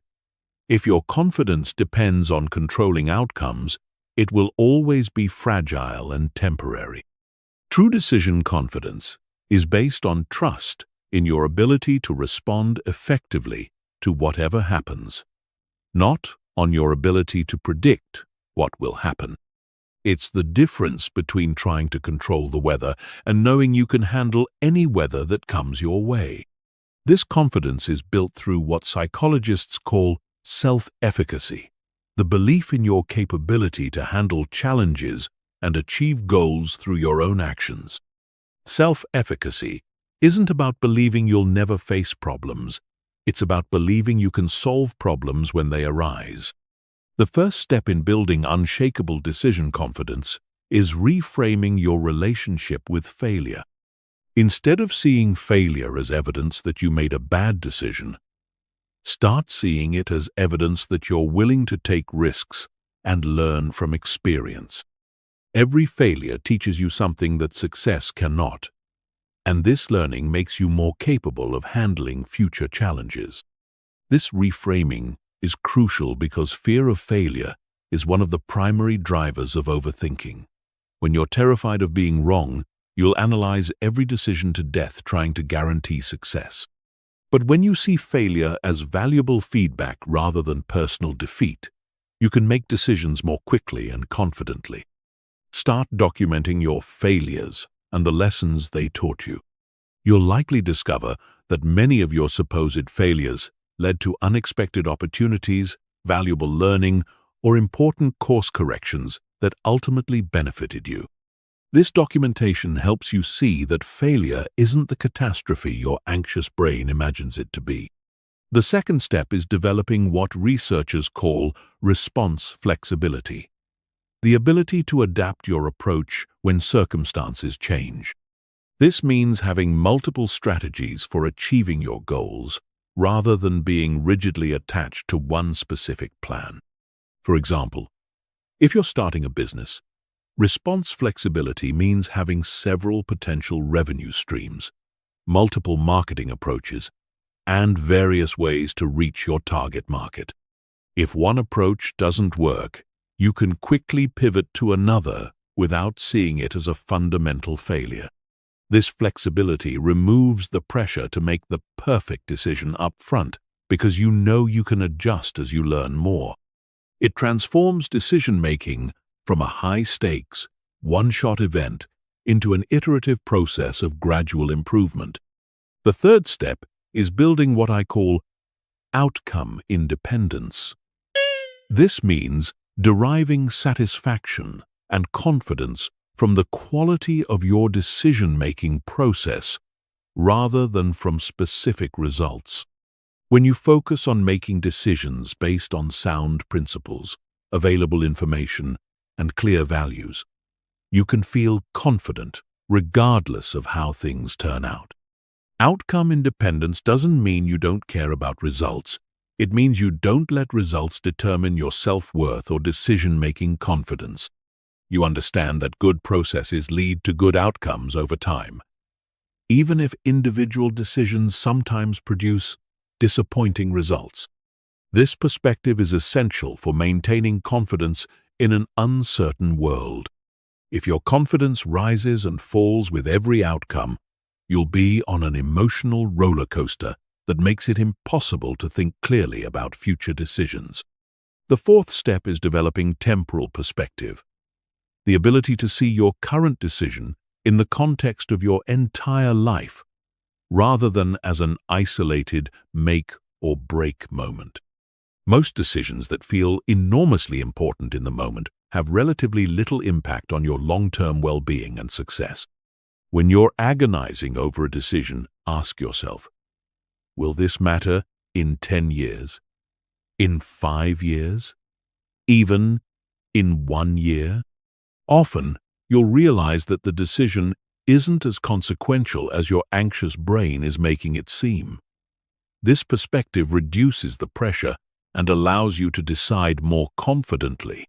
The fifth step is building capability confidence through skill development. The more capable you are in various areas of life, the more confident you can be in your ability to handle whatever results from your decisions. If you have strong communication skills, financial literacy, emotional intelligence, and problem-solving abilities, you can face uncertain situations with greater confidence. This doesn't mean you need to become an expert in everything, but having a broad base of practical skills gives you confidence that you can learn, adapt, and overcome challenges as they arise. Each new skill you develop increases your overall resilience and decision-making confidence. The sixth step is practicing decisive communication, the ability to express your decisions clearly and confidently to others. When you communicate decisions with certainty and conviction, you reinforce your own confidence while also gaining respect from others. This doesn't mean being rigid or closed to feedback, but it does mean avoiding the wishy-washy language that undermines confidence. Instead of saying, "I think maybe I might try this approach," say, "I've decided to pursue this strategy." Instead of, "I'm not sure, but I guess we could," say, "Let's go with this option." The language you use to communicate decisions shapes how you think about them and how others respond to them. Confident communication creates a feedback loop that strengthens your belief in your own judgment. The seventh step is developing regret immunity, the ability to make peace with decisions that don't turn out as hoped without second-guessing your judgment or decision-making process. Regret is often more about wishing you had perfect information than about actually making poor decisions with the information you had. When you feel regret about a decision, ask yourself, given what I knew at the time and the values I held, was this a reasonable choice? Usually, the answer is yes. You can't judge past decisions based on information you didn't have when you made them.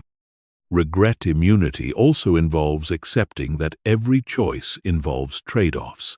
When you choose one option, you give up the potential benefits of other options.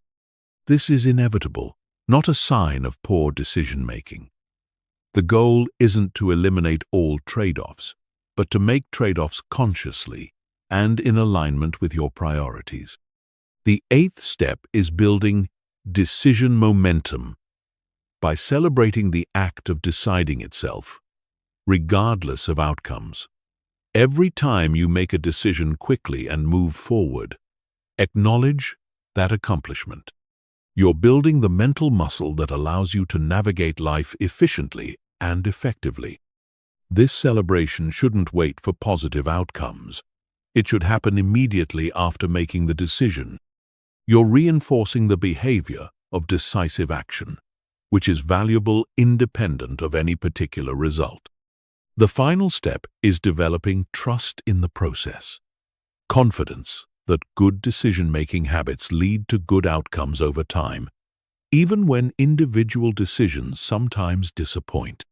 This long-term perspective allows you to maintain confidence even during temporary setbacks. Building unshakable decision Confidence is a gradual process that requires consistent practice and a willingness to challenge your perfectionist tendencies. But as this confidence grows, you'll find that decision-making becomes not just faster and easier, but actually enjoyable. You'll start to see decisions as opportunities for growth and learning, rather than threats to be avoided. Chapter 14. Advanced Techniques for Complex Decisions. Not all decisions can be resolved with the 2-minute rule or simple elimination techniques. Some situations genuinely require more sophisticated approaches because they involve multiple stakeholders, significant long-term consequences, or complex trade-offs between competing values. However, even these complex decisions don't require endless analysis. They require structured approaches that prevent overthinking while ensuring thorough consideration. The first advanced technique is values-based decision architecture. This approach starts by clarifying your core values and using them as the primary filter for evaluating options. Instead of trying to optimize for every possible variable, you focus on which choice best aligns with what matters most to you fundamentally. Begin by identifying your top 5 values in the relevant life area. For career decisions, these might include autonomy, financial security, creativity, impact, and work-life balance. For relationship decisions, they might include honesty, growth, compatibility, shared goals, and emotional support. For major purchases, they might include quality, sustainability, practicality, aesthetics, and cost-effectiveness. Once you've clarified your values, score each option on how well it satisfies each value on a scale of 1 to 10. The option with the highest total score becomes your choice, but more importantly, the process forces you to think consciously about what matters most to you rather than getting lost in surface-level details.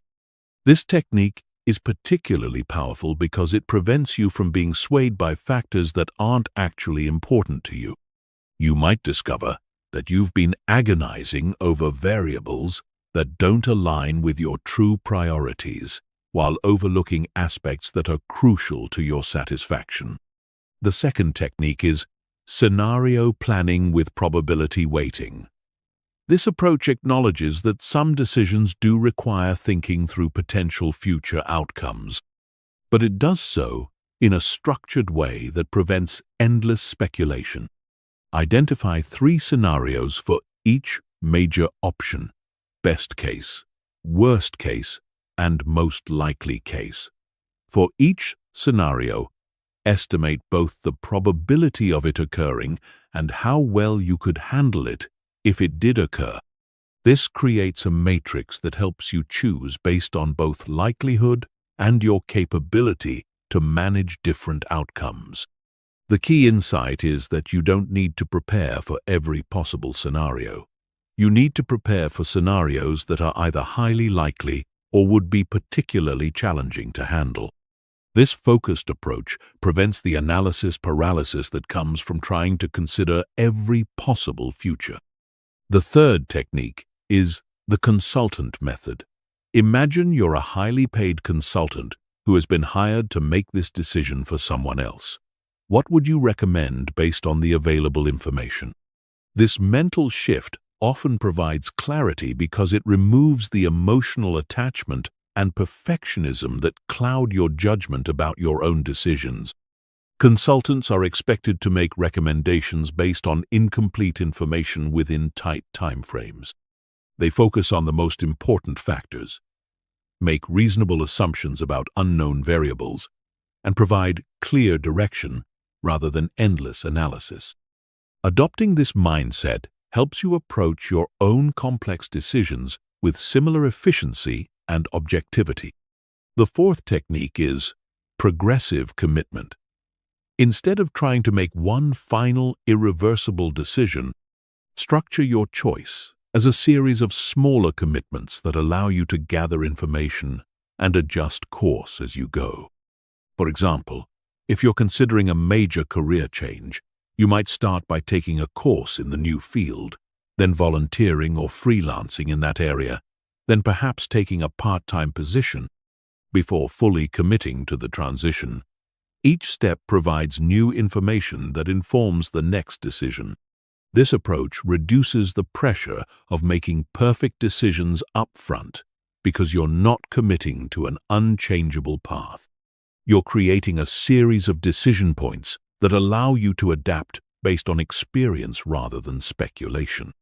The fifth technique is the advisory board approach.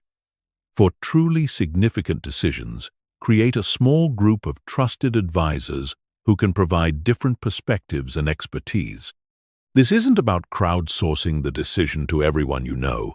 It's about strategically seeking input from people whose judgment you respect and whose expertise is relevant. Choose advisors who represent different viewpoints and areas of knowledge. For a business decision, you might consult someone with industry experience, someone with financial expertise, and someone who knows you well personally. Give them specific information about your situation and ask for their recommendation, not just their analysis. Set a specific timeline for gathering this input, perhaps 1 week, and then make your decision based on the advice you've received. This prevents the endless consultation that can turn advisory input into another form of analysis paralysis. The sixth technique is asymmetric risk analysis. This approach focuses specifically on decisions where the potential upside and downside are significantly different. Some choices offer limited upside, but catastrophic downside risk, while others offer enormous upside with manageable downside. For each option, ask yourself, what's the worst realistic outcome and how would I recover from it? And what's the best realistic outcome and how likely is it? Choices with manageable downside and significant upside become obvious priorities, while choices with catastrophic risk require much more careful consideration. This analysis often reveals that your anxiety about a decision is disproportionate to the actual risks involved. Many opportunities that feel scary actually have limited downside with substantial upside potential. The seventh technique is the regret minimization framework, popularized by Amazon founder Jeff Bezos. Project yourself forward to age 80 and imagine looking back at this decision. Which choice would you be most likely to regret not trying? This long-term perspective often clarifies decisions because it shifts focus from short-term comfort to long-term fulfillment. Many people regret chances they didn't take more than they regret chances that didn't work out as hoped. The eighth technique is cost of delay analysis. For decisions you've been postponing, calculate what continued indecision is actually costing you. This includes opportunity costs, ongoing stress, relationship impacts, and the compounding effects of not moving forward. Often, the cost of delaying a decision exceeds the cost of making an imperfect decision and adjusting course later. This analysis can provide the motivation needed to choose action over analysis. The ninth technique is the premortem process. Before finalizing a complex decision, imagine that you've implemented your choice and it has failed completely. What are the most likely reasons it failed? What warning signs would you have ignored? What could you have done differently? This exercise helps you identify potential problems while you still have time to address them or choose a different path.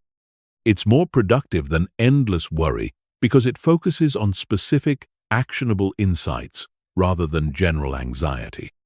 The final technique is decision, documentation, and review.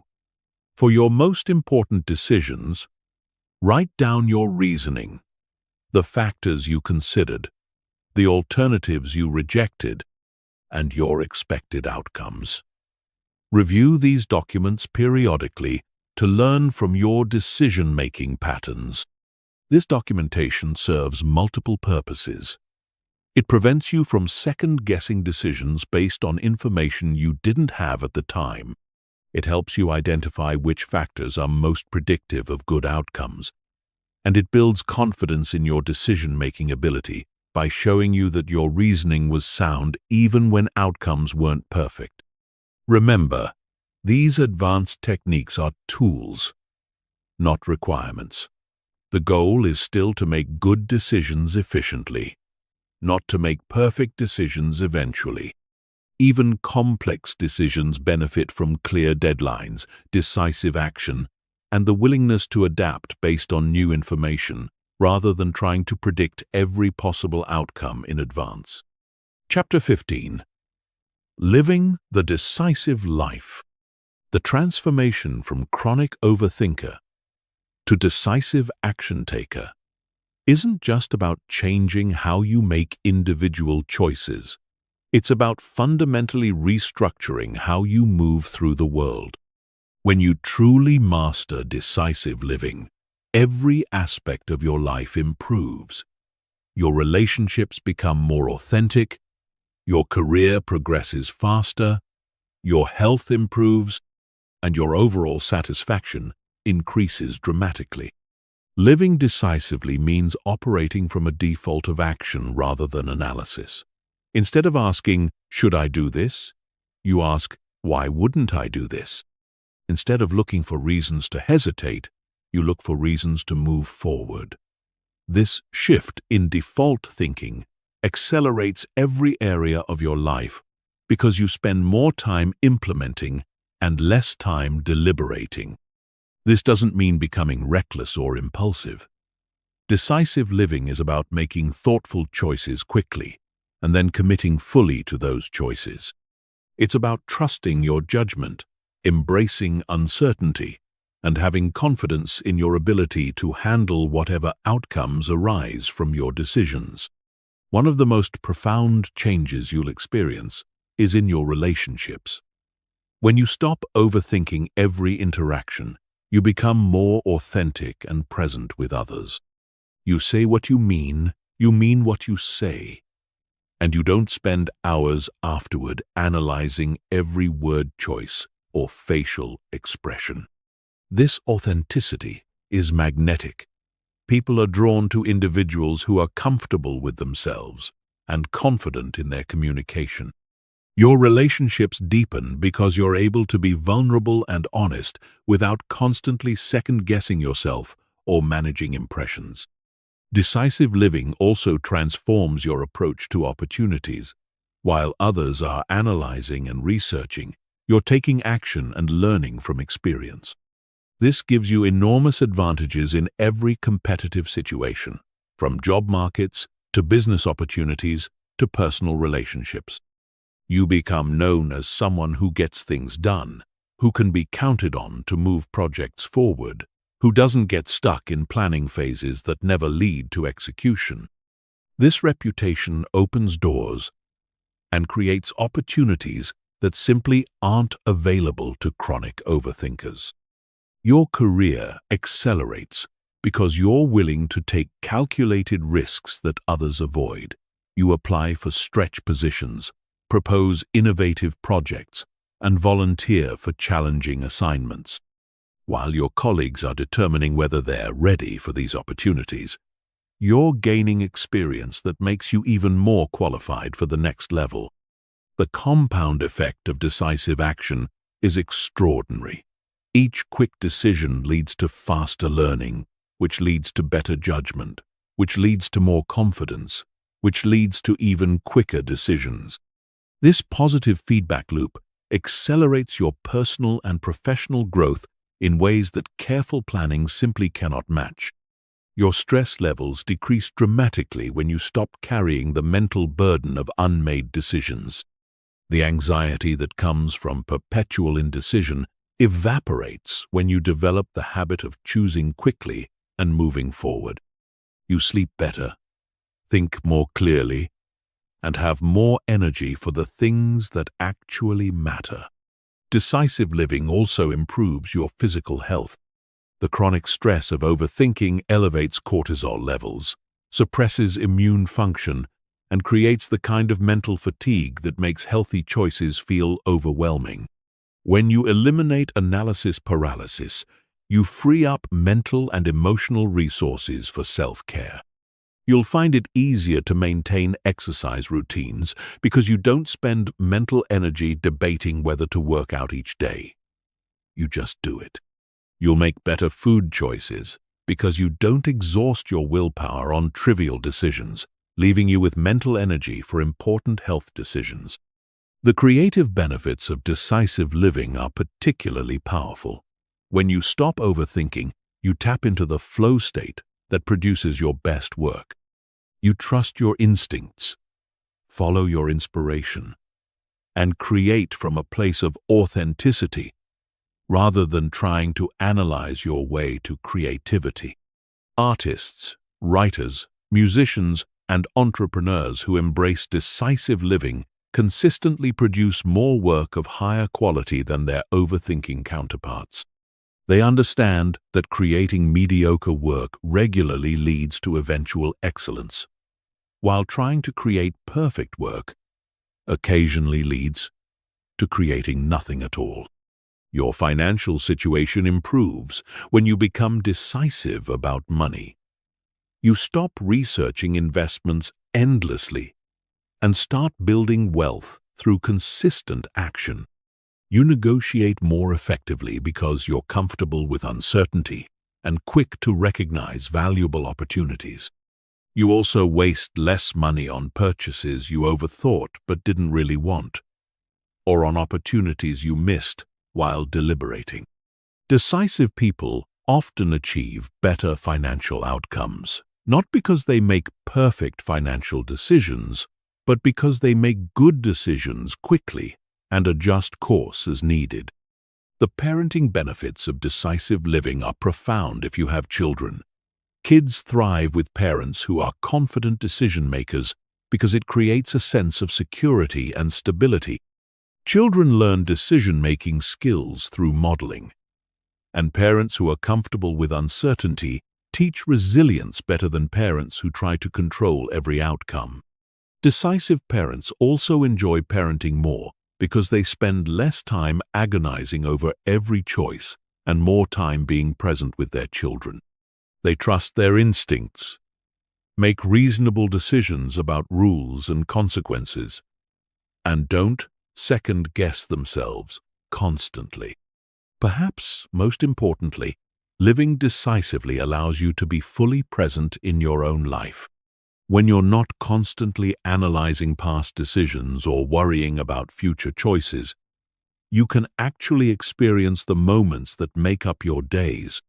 You notice sunsets, enjoy conversations, savor meals, and appreciate experiences, instead of being lost in mental commentary about everything that's happening. This presence is where real happiness and fulfillment are found. The ripple effects of decisive living extend to everyone around you. Your confidence and clarity give others permission to be more decisive themselves. You become a catalyst for action in your family, your workplace, and your community. People start coming to you for advice, not because you have all the answers, but because you have the courage to act despite uncertainty.